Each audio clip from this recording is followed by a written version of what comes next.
So quality that fulfilment the requirement of customer. सो किसी भी प्रोडक्ट को अगर हम खरीदते हैं तो वो अगर किसी कस्टमर की नीड्स को फुलफिलमेंट कर रहा है, उसी को बोलते हैं हम कि ये क्वालिटी वाला प्रोडक्ट है। अब बात करते हैं कि हमारी लैब में क्वालिटी कंट्रोल से क्या मतलब है।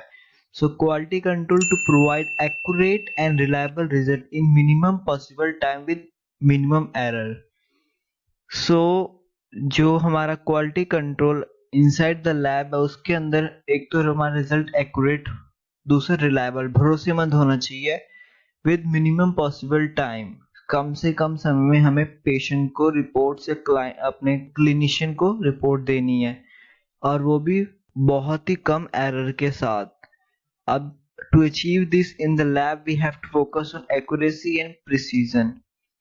लैब में हमें एक्यूरेसी और प्रिसीजन दो ही चीजें चाहिए कि हम किसी बहुत अच्छी तरीके का क्वालिटी दे सकें। सो एक्यूरेसी की बात करें तो how much test result is close toward the original actual value. जो हम टेस्ट कर रहे हैं वो हमारी ओरिजिनल वैल्यू के कितना आसपास है, उसको कहते हैं accuracy. Precision, how much test is result closeness to each other when repeat same patient same test several time। सो अगर एक पेशेंट का हमने टेस्ट किया ग्लूकोज का, उसकी रीडिंग आई 70, अगेन किया फिर आई 70, तो ये हाई प्रिसीजन है। अगर एक बार हमने किया 70, अगली बार किया वो 100, फिर आई 120, तो ये लो प्रिसीजन है। इसका एग्जांपल आप इसमें देख सकते हो। सो फर्स्ट अगर आप देखो तो इसमें नो एक्यूरेसी और नो प्रिसीजन। नो एक्यूरेसी यानी, टेक एग्जांपल, ये सेंटर वाला जो आपको डार्क ब्लू दिख रहा है, ये हमारा ओरिजिनल और एक्चुअल पॉइंट है। इस और रीडिंग देखो कहाँ कहाँ आई, ये डॉट ये टेस्ट की रीडिंग्स है, तो ये एक्चुअल पॉइंट से बहुत दूर आई, तो एक्यूरेसी नहीं है। प्रिसीजन क्या होता है, बार बार टेस्ट करें वो एक जगह पे अगर आए, मतलब कितना क्लोज है, अगर बार बार टेस्ट कर रहे हैं तो उसको कहते हैं प्रिसीजन। यहाँ देखो अब ना प्रिसीजन है एक्यूरेसी है। अगले में देखो no accuracy but high precision. So ये हमारा जो सेंटर जो ब्लू डॉट, ये अपना रेड डॉट जहाँ पे दिख रहा है आपको, ये एक्चुअल पॉइंट है, पर इससे सारे दूर ये टेस्ट के रिजल्ट आए, तो इसलिए एक्यूरेसी तो नहीं है। पर अगर हम बार बार टेस्ट कर रहे हैं तो वो एक जगह पे इकट्ठे हो रहे हैं, भले ही वो एक्यूरेट ना हो पर हाई प्रिसीजन पे, क्योंकि एक दूसरे के आसपास है। तीसरे में देखो high accuracy and high precision, यानी एक्चुअल रिजल्ट के बहुत आसपास है, और दूसरा हाई प्रिसीजन इसलिए बोला क्योंकि एक दूसरे के आसपास तो ऑलरेडी है ही है। सो आई होप आप अंडरस्टैंड कर रहे हो कि मैं क्या बोलना चाह रहा हूँ एक्यूरेसी वर्सेस प्रिसीजन में। अब है क्वालिटी एश्योरेंस। सो दो टर्म है, क्वालिटी कंट्रोल और क्वालिटी एश्योरेंस, जो कि आपको इस स्लाइड से पता लग जाएगा। As name suggests, assurance, meaning we ensure to patient and clinician that this test result done in laboratory is granted 100% correct। यानी कि जो क्वालिटी इंश्योरेंस है वो इंश्योर करता है क्लिनिशियन या पेशेंट को कि भाई जो हमने टेस्ट किया है लैब में ये 100% करेक्ट है। अगर बात करें क्वालिटी कंट्रोल की तो is a just a branch of quality insurance. तो क्वालिटी इंश्योरेंस की एक ब्रांच है क्वालिटी कंट्रोल। तो क्वालिटी कंट्रोल एक्चुअल में है क्या चीज, quality control require when you performing test. So जिस वक्त हम टेस्ट कर रहे हैं अपना, उस वक्त हमें क्वालिटी, जैसे शुगर के साथ हमें उसका कंट्रोल लगाना पड़ेगा, तो ये उस वक्त क्वालिटी कंट्रोल उस वक्त हमें जरूरत पड़ती है जिस वक्त हम एक्चुअल टेस्ट परफॉर्म कर रहे हैं।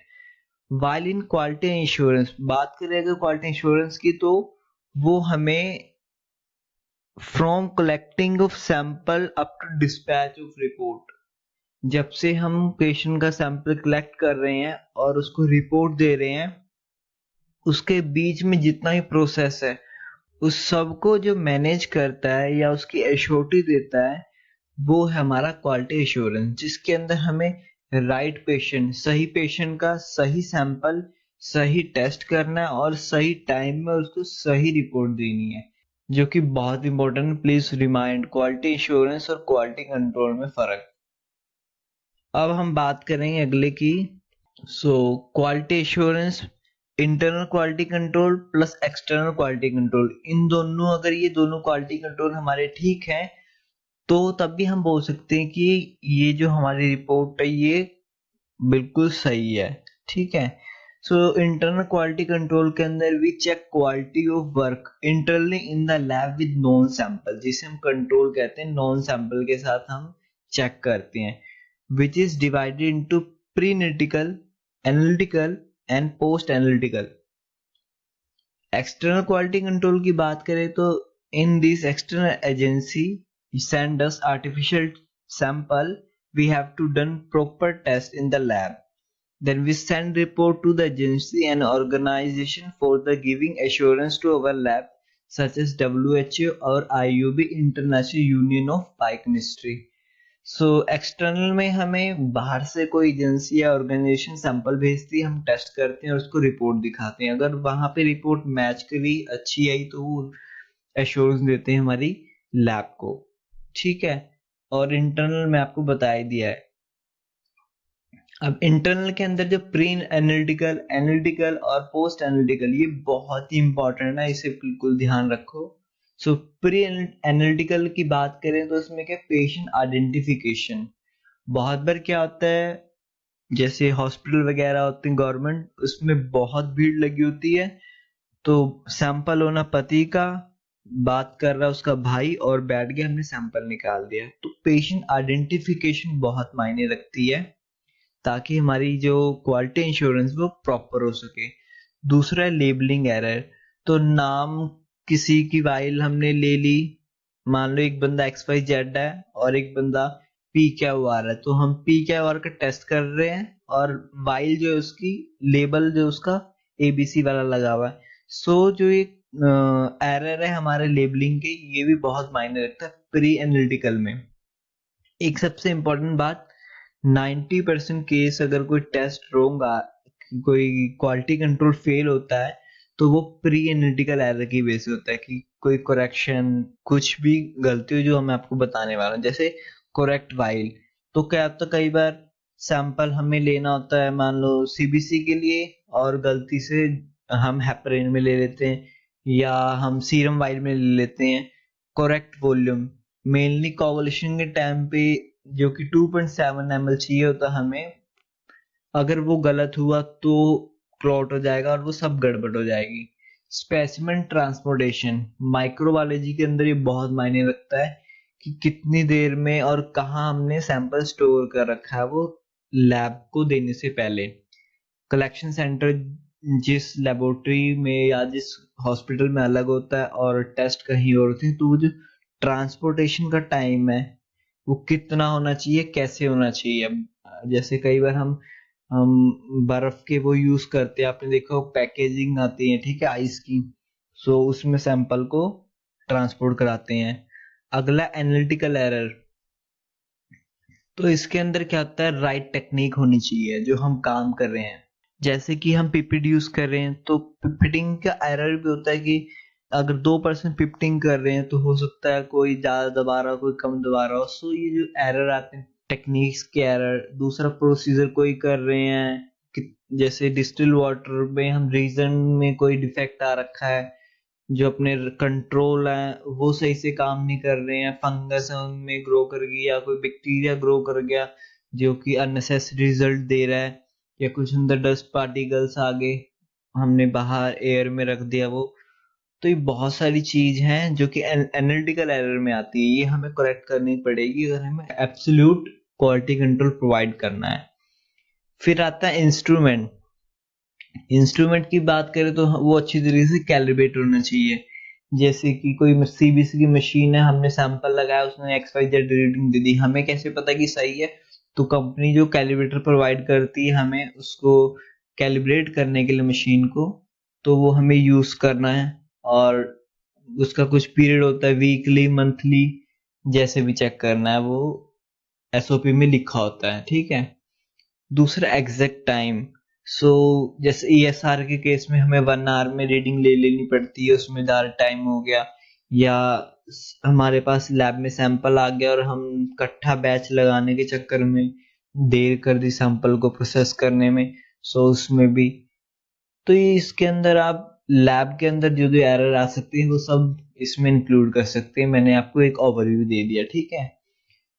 फिर तीसरा आता है पोस्ट एनालिटिकल, यानी टेस्ट होने के बाद का, जिसमें क्या है राइट रिपोर्टिंग। सो रिपोर्टिंग करते हुए ऐसा नहीं कि वैल्यू हमें 10 है HB, गलती से 12 कर दिया, ठीक है। तो ये कुछ होते प्लेटलेट्स में, खासकर जब 0 की वैल्यू डालनी पड़ती है 4 लाख टू 5 लाख एग्जाम्पल के तौर में, तो हम 5000 डाल दिया, तो ये कुछ एरर होते हैं। फिर रिकॉर्ड मेंटेन करना, ये बहुत ही इंपॉर्टेंट चीज है कि हम कोई टेस्ट कर रहे हैं उसका रिकॉर्ड हमारे पास होना चाहिए, ताकि बाद में पेशेंट डुप्लीकेट रिपोर्ट लेने आए तो हमें पास होनी चाहिए, जो कि क्वालिटी इंश्योरेंस का बहुत बड़ा पार्ट है।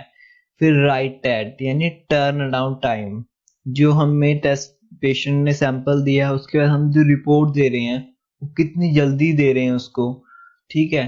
फिर सबसे इम्पोर्टेंट है भाई ये, मतलब ये बहुत ही इंपॉर्टेंट चीज है, जैसे कि एड्स हो गया या हेपेटाइटिस C जैसी कुछ कॉन्फिडेंशियल बीमारी होती हैं जो सबको हम नहीं बता सकते, तो उस केस में report give to right patient. ऐसा नहीं कि कोई भी रिपोर्ट आके ले गया आपसे, चेकिंग के साथ आप रिपोर्ट देते हो, ठीक है। ये भी बहुत इंपॉर्टेंट है। अब आता है टोटल क्वालिटी मैनेजमेंट। ये देखिए, it is a broad term under which we have, तो ये टोटल क्वालिटी मैनेजमेंट, जैसे कि आपको नाम से पता चलेगा, टोटल यानी सब आ जाएंगे इसके अंदर, क्वालिटी मैनेज करने वाले मैनेजमेंट, ठीक है। सो कॉस्ट मैनेजमेंट आती है इसके अंदर की, जो हम सब कुछ लैब का जो पूरा जो हमारे टेक्नीशियन काम कर रहे हैं या जो हमारा टेक्निक है यूज हो रही है, जो अपना इंस्ट्रूमेंट यूज हो रहे हैं, कंट्रोल यूज हो रहे हैं, तो इन सब की कॉस्ट मैनेजमेंट की भाई कौन सा यूज करना चाहिए, कैसा यूज करना चाहिए, ये सब।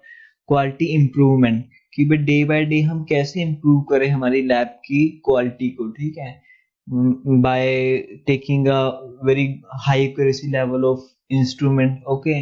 देन जो हमारा कंट्रोल होना चाहिए वो बहुत ही अच्छी तरीके से हमें मैनेज करना पड़ेगा। दूसरा फिर क्वालिटी इक्विपमेंट, तो जो जैसे हमारे इंस्ट्रूमेंट वगैरह होते हैं उनको भी हमें कैलिब्रेटर से कैलिब्रेट करते रहना चाहिए, ठीक है। ऐसा नहीं एक बार कैलिब्रेट किया और 6 महीने तो पता ही नहीं हमें भाई रीडिंग सही आ रही नहीं आ रही, तो हमें कुछ पता ही नहीं। तो एक तो होता है कि जो हमें सैंपल टेस्ट कर रहे हैं उसका कंट्रोल, एक होता है कैलिब्रेटर, ठीक है। कैलिब्रेटर मशीन में यूज करते हैं कि भाई मशीन अच्छी तरीके से काम करी या नहीं, बहुत डिफरेंस नहीं होता, बस नाम का डिफरेंस है, ठीक है। फिर आता है क्वालिटी एश्योरेंस, जो कि टोटल क्वालिटी मैनेजमेंट का एक हिस्सा है। क्वालिटी कंट्रोल, ठीक है, जैसे कि मैंने बताया कि ये क्वालिटी इंश्योरेंस का एक पार्ट है, टोटल क्वालिटी मैनेजमेंट के अंदर ये भी आ गया। फिर क्वालिटी प्लानिंग, तो ये भी एक इसका पार्ट होता है टोटल क्वालिटी मैनेजमेंट का, कि प्लान क्या करें हम नया, जो कि क्लिनिशियन पेशेंट को और ज्यादा हम सुविधा दे सकें उसको, ठीक है। सो ये सब प्लानिंग के अंदर आता है कि और क्या क्या प्लानिंग होनी चाहिए हमारी, कि जिससे कि हमारा जो कस्टमर है वो संतुष्ट रहे, ठीक है। फिर क्वालिटी ह्यूमन रिसोर्स ट्रेनिंग, तो जो कोई भी मशीन आई या कंट्रोल आया, हम सिखा भी रहे हैं, जो अंदर टेक्नीशियन है जस्ट आया और उन्होंने भी अपने मतलब से कर दिया और बस परे मारा। सो ये सब चीजें टोटल क्वालिटी मैनेजमेंट के अंदर आती हैं। वैसे बहुत बड़ा टॉपिक है, सो मैंने आपको एक ओवरव्यू दे दिया, ठीक है। उसके बाद इसमें कुछ एरर भी आते हैं, रैंडम एरर, सिस्टमेटिक एरर, वो किसी एक अलग वीडियो में कवर करेंगे। अभी फिलहाल आप जो मैंने बताया इसको रिकैप करो, ठीक है। और अगर आपको समझ आ गया कि क्वालिटी कंट्रोल और क्वालिटी इंश्योरेंस में क्या फर्क होता है, तो नीचे कमेंट में लिख दो, और वीडियो को लाइक कर दो या सब्सक्राइब कर दो चैनल, घंटे को भी दबा दो ताकि आने वाली वीडियो आपको मिल जाए। धन्यवाद।